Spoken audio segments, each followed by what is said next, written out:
خرج علينا معمم الشيعة زاعمين أن قربلاء أفضل من الكعبة، كربلاء التي بها لطم وتطبير ونياحة وسجود للقبور والأضرحة.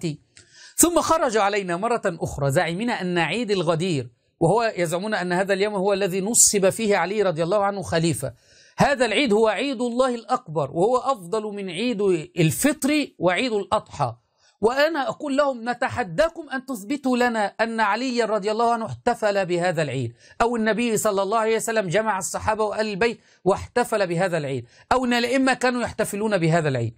وقالوا أن صيام هذا اليوم كفارة لذنوب 60 عاما، صيام عيد الغدير هذا، وأنه أفضل من 100 حجة ومن 100 عمرة. يبتدعون ثم يكذبون على عوامهم.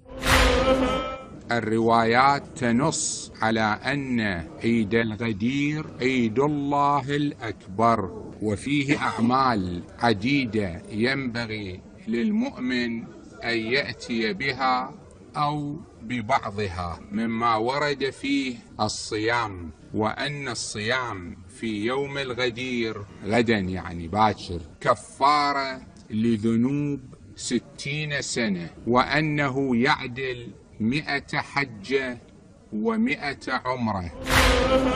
عيد الله و100 حجة للذي يصومه و100 عمرة، ونحن نتحداهم أن يثبتوا لنا أن النبي صلى الله عليه وسلم أمر بصيام هذا العيد الذي يزعمون هذا اليوم، أو علي رضي الله عنه كان يصوم هذا اليوم.